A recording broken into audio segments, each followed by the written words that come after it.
Hello everyone.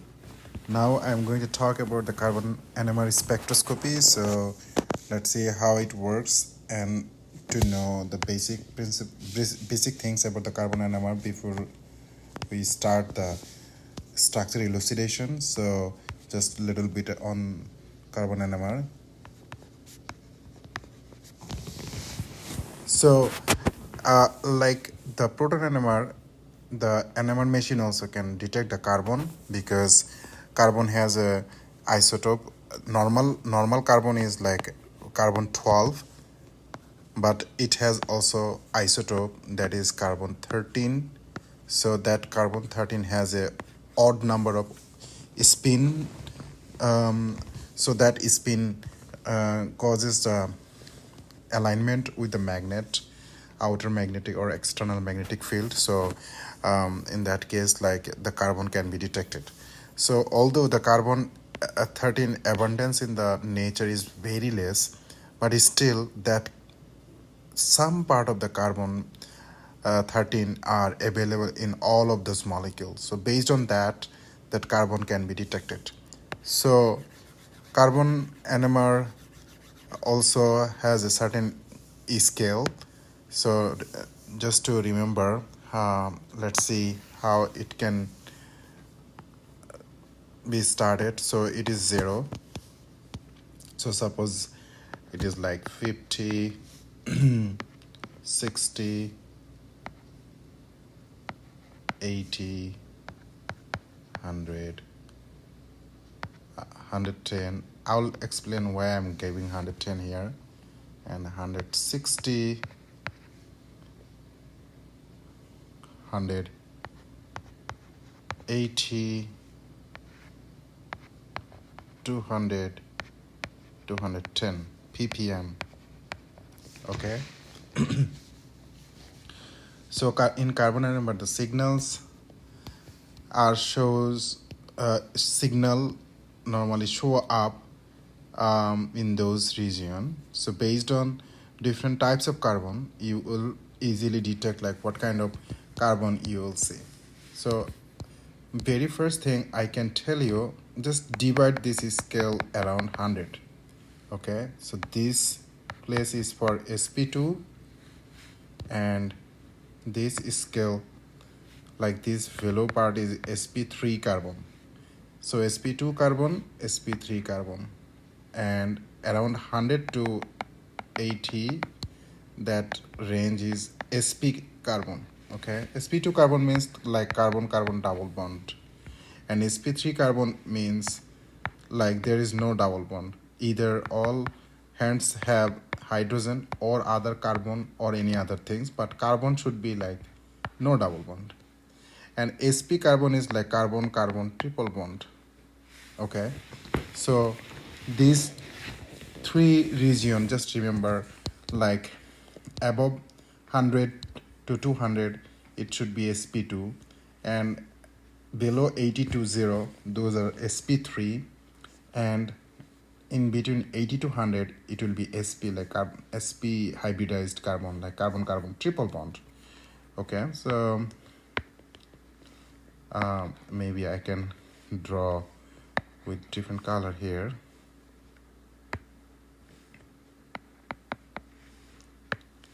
So carbon carbon triple bond, that is sp.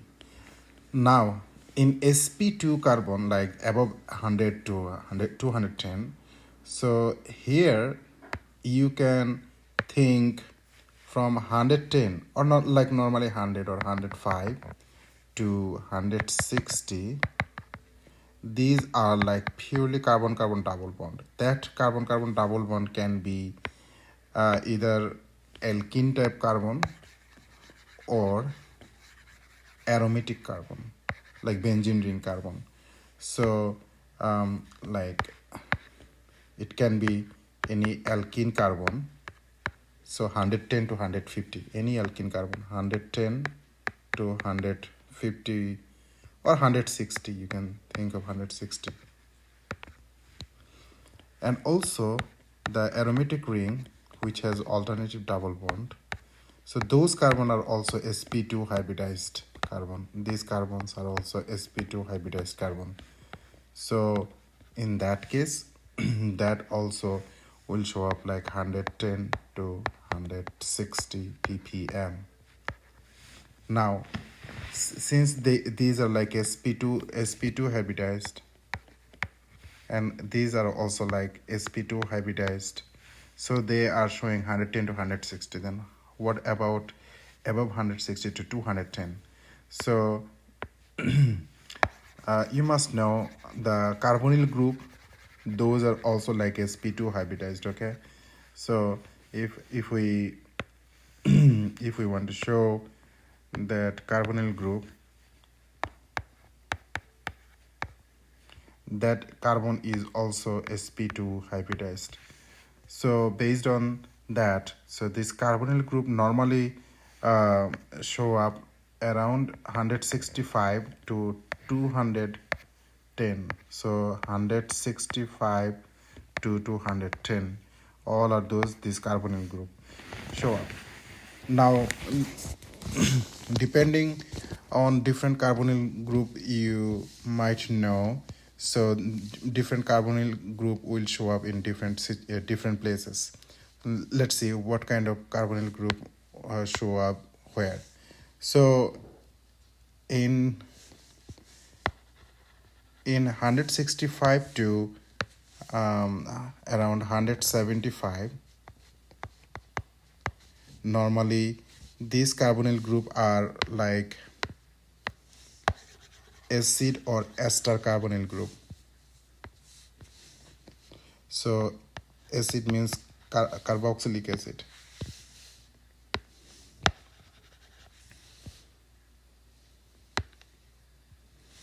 So carboxylic acid, COOH, or ester,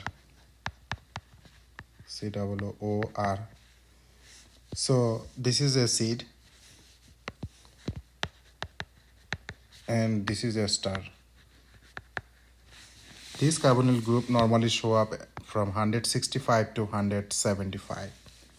Okay, so there are also some other kind of carbonyl group available. So not 175, actually you can go to up to 180. So we can say 180 to 165. So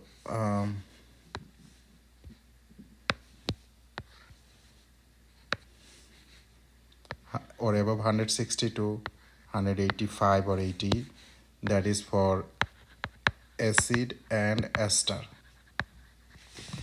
And above 180 to around 200, that is for aldehyde carbonyl group. So that carbonyl group is also sp2 hybridized carbonyl. Okay, so let's draw in different color. So that is aldehyde carbonyl group. So this carbonyl group is show up around 180 to 200 or 190 normally, and above 180 to sometimes 185 to 210, that part always show up like a ketone, direct ketone. So that is like carbonyl group having here R and R, like when the carbon is both end is R. So that that is like ketone carbonyl group. So ketone carbonyl group always will show up in this region. Now let's see how carbon also can give the splitting, but it is also follow the n+1 rule, but only difference is from the proton NMR. In case of proton NMR, remember that the carbon will see the neighbor proton. Proton will see the neighbor proton 3 bond away. That neighbor was the number of n. But in case of carbon NMR, so suppose you have a hydrogen in any carbon, okay, and this hydrogen and this is chlorine. So here this is number 1 carbon, this is number 2 carbon. Now if we think number 1 carbon, so here how many proton attached in this number 1? 3, right?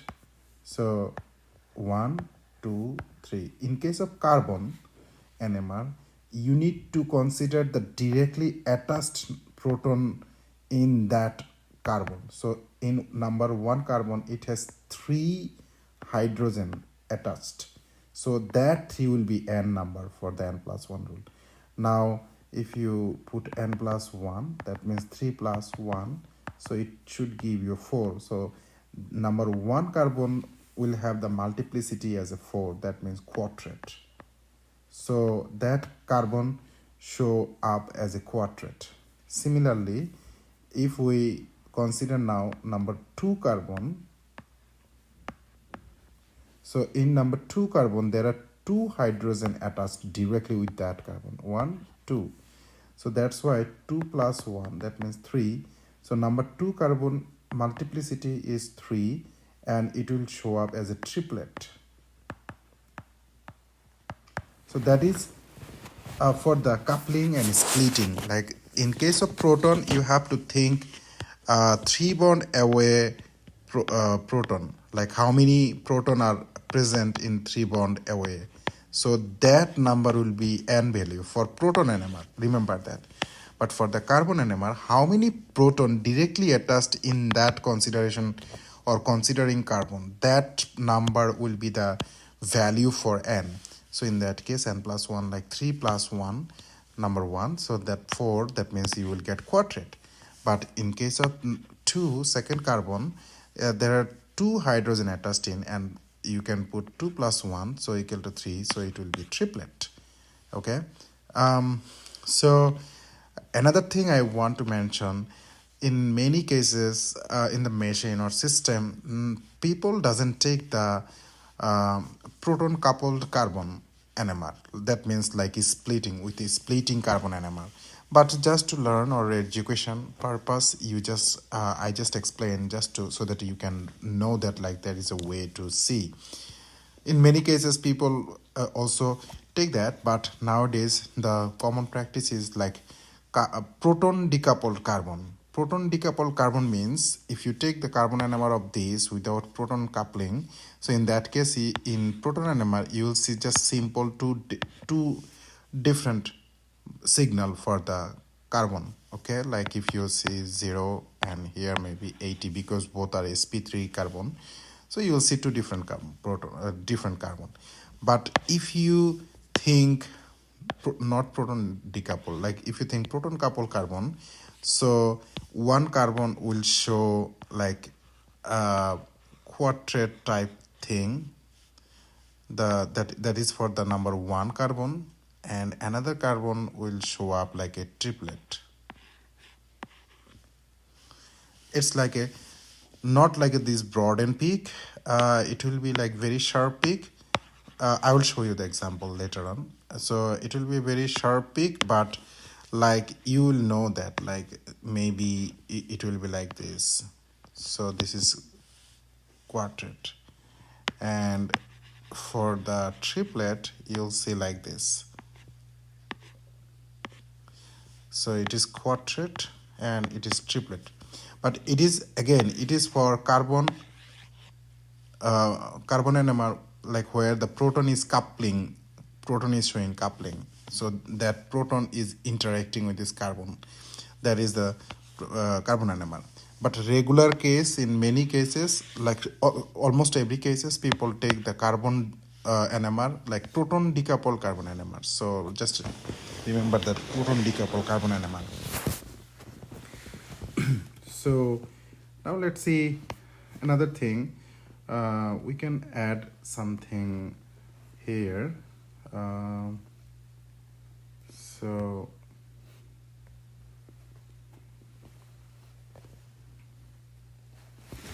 here is a piece of information I'm trying to show. So this is the scale I was talking about. So just keep this in mind. So very 0 in TMS, and in proton NMR and also the carbon NMR, I didn't mention any time like TMS. So what is TMS? TMS is tetramethylsilan. That means silicon, methyl, methyl, methyl, and methyl. And this is a very, this methyl peak. Maybe I can remove it, and I can draw more sharper way. So silicon, methyl, hydrogen. So same case, like another carbon, hydrogen, another carbon, hydrogen, another carbon, hydrogen, and these hydrogen are very shielded hydrogen. So that's why this is taken as a like standard zero. This for the hydrogen or proton NMR. Same case for the carbon too. This carbon also will be like very shielded carbon. All are like same carbon, tetramethylsilan, and that's why there is also carbon shift also taken as a zero. That's why in the very beginning you will see TMS or zero.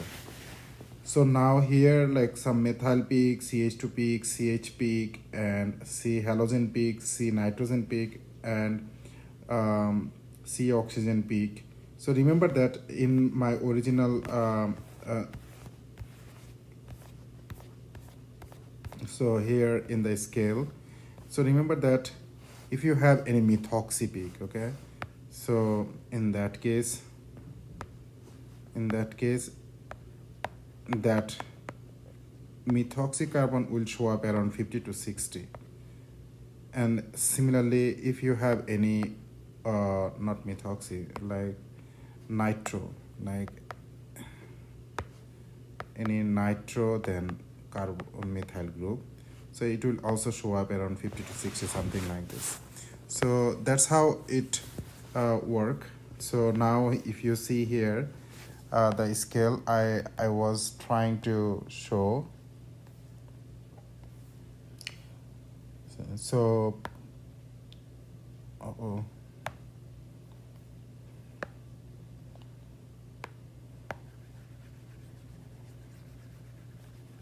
so the TMS is like standard internal, and you can also see the scale here. So the methyl peak, CH2 peak, CH, and halogen, and also the nitrogen, carbon nitrogen. So this is like, this box means like you can think of this range, okay? So this range will show up for the CO or methoxy. Similarly, nitrogen C, and similarly halogenated. So it depends on the structure and molecule. But remember the things as I mentioned before too, like the carbon-carbon triple bond is 80 to 100, and any aromatic or nitrile normally show up around 120, but aromatic and carbon-carbon double bond, those are like 110 to 155, something like this, and above 160 to 200 it is like carbonyl peak. Okay, I hope it will help you to understand the carbon peak or like chemical shift. This is called chemical shift. So if you see here, like carbon 13 chemical shift, and this is upfield, like as you go to the zero upfield, and this is downfield as you go to a higher value. So now we can go to the some other topics. So especially these are the things you need to remember for the carbon NMR. There is not much. There are lots of things like you need to know theoretically, but for the application purpose or for reading the NMR, you just can think, or you just need to know those informations, like where those carbons will show up exactly. So you don't need to remember like memorize, but by practicing slowly you can come to know like which are the carbon are what kinds of carbon are, like what are the speciality of those carbon. So let's so I think that's it for the carbon NMR. And now we maybe in my next part of the discussion I will start the problem solve or having the proton NMR, carbon NMR, or like including IR. So all kinds of information. So how we can collect the pieces of information from those spectra and then connecting all those pieces together to get the structure. Okay, so just get ready, including this video, like from my previous video, the part 1, which was lectured on like soda number, part 2 like IR, and part 3 1 is like proton NMR, part 3 2 is again proton NMR, and it will be part 4 on carbon NMR. So just give a revision on those things, and I'm pretty much sure in my next video in the for the problem solving, like it will be very very easy to you to determine the structure. So I hope you enjoyed the video, and please, if you didn't subscribe my channel yet, just subscribe my channel and click the bell button and select the all, so that you can see all of my video in future.